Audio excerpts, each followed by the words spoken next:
Madam First Lady, the Just Say No group has a presentation for you. It's right there.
Kids, just hang on a minute. We're almost finished.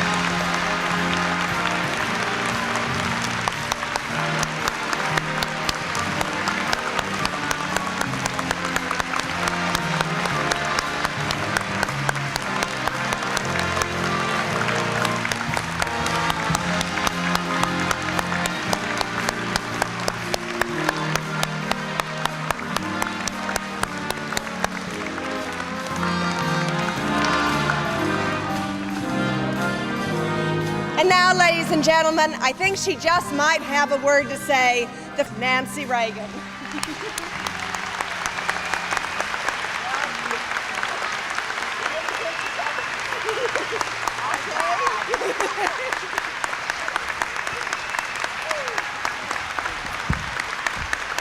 Thank you.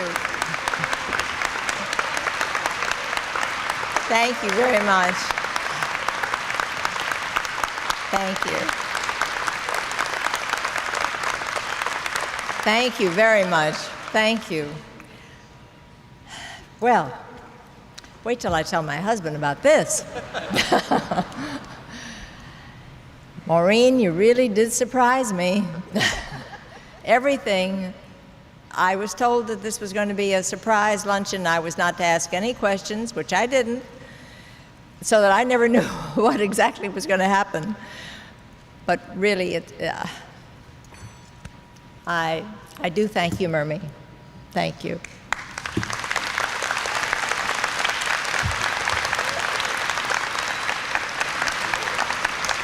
And I want to thank Rich Little, my good friend, and Barbara Cook, who was so wonderful, sang my favorite song, and everybody who spoke up here so nicely about me. I appreciate it so much. And all these wonderful kids. I mean, you were the topping on the cake. And the contribution, of course, was just, I never expected. The whole thing has been a big surprise. Well, now, if I can come down to earth for a minute here. You know, obviously, this convention is a very warm and nostalgic one for my husband and me. We can't help but think of previous conventions and all the remarkable people that we've met over the years. So many memories come flooding back. Kansas City, Detroit, Dallas. The Republican Party has given Ronnie and me 8 of the most wonderful years we've ever had.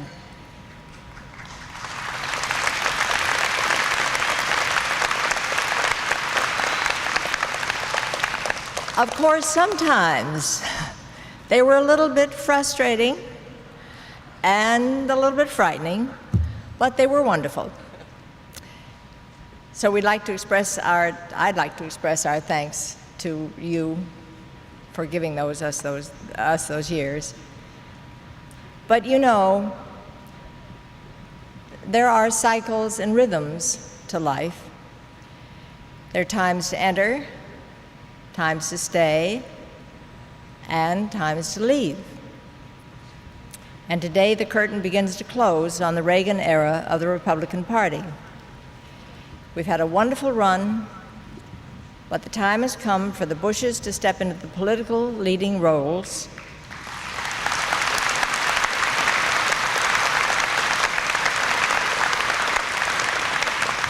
And for the Reagans to step into the wings. And that's as it should be. During our 2 terms together, George and Barr have been totally supportive and helpful and gracious, and they have our gratitude and affection. My husband couldn't have selected a better vice president than George Bush.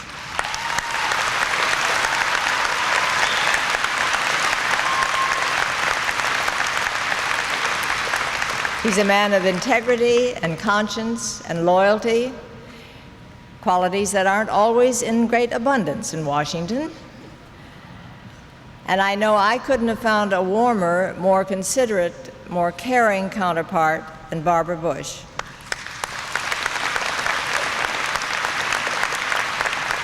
And I think she'll be a remarkable First Lady.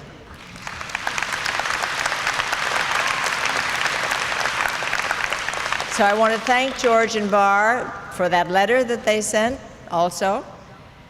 And I want to thank all of you here and so many others who aren't here, who have stood by us over these past 8 years. I can't tell you how important it is to know that you have friends. So to my friends, I say a very heartfelt thank you. Thank you very much.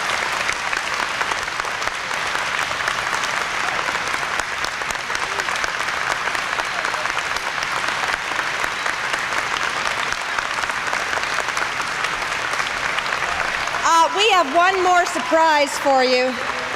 It wouldn't be complete to pay a tribute to the First Lady of the United States without the real leader of the Republican Party, President Ronald Reagan.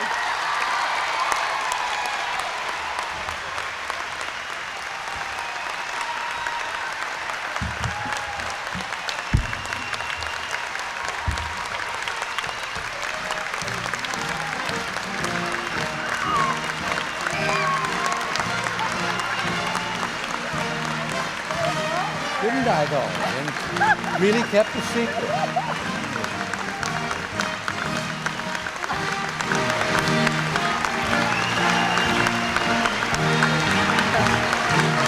Look at all this. I saw it. We can watch it from over there.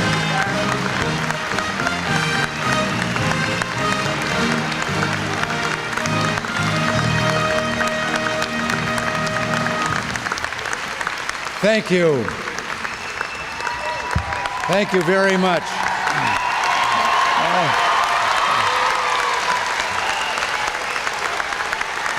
didn't have to tell you about all this. I said I'd like to tell you about all this. I came over on such short notice that I haven't had a chance to read my remarks yet, but the speech writers usually do a pretty good job, so I'll just begin. I've known the guest of honor for many years. Well, yeah, that's true. She was once one of the original members of the Reagan Inner Circle. Well, I can't dispute that. Who's been involved in some of the most delicate White House matters, such as high-level staff. Maybe I better do this by myself. In fact, I've been thinking for several days about what exactly I wanted to say today, how to put Nancy's role in my life in a perspective for you. But what do you say about someone who gives your life meaning? What do you say about someone who's always there with support and understanding? Someone who makes sacrifices so that your life will be easier and more successful. But what you say is that you love that person and treasure her.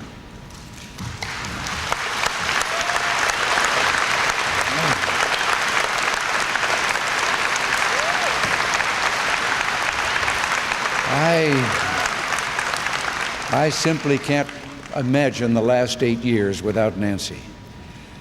The presidency wouldn't have been the joy it's been for me without there beside me. And that second floor living quarters in the White House would have seemed a big and lonely spot without her waiting for me every day at the end of the day. You know, she once said that a president has all kinds of advisors and experts who look after his interest when it comes to foreign policy or the economy or whatever, but no one who looks after his needs as a human being. Well, Nancy has done that for me through recuperations and crises. Every president should be so lucky. I think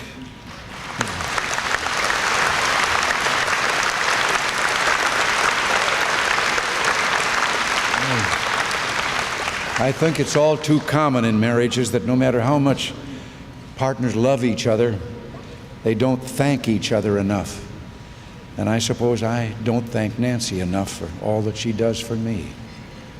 So Nancy, in front of all your friends here today, let me say thank you for all you do. Thank you for your love. And thank you for just being you.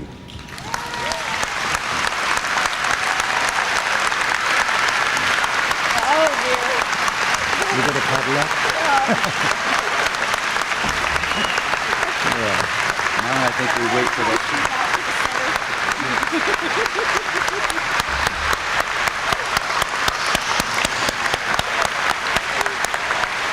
Please let us invite Rich Little and Barbara Cook back to the stage, and Barbara will end our program by singing America the Beautiful.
Ladies and gentlemen, and the Just Say No kids, thank you for being a part of our program today. If you could just hold your places until you know who and you know who have a chance to beat it out the door. The program is over. We appreciate you. We love you. We welcome you to New Orleans.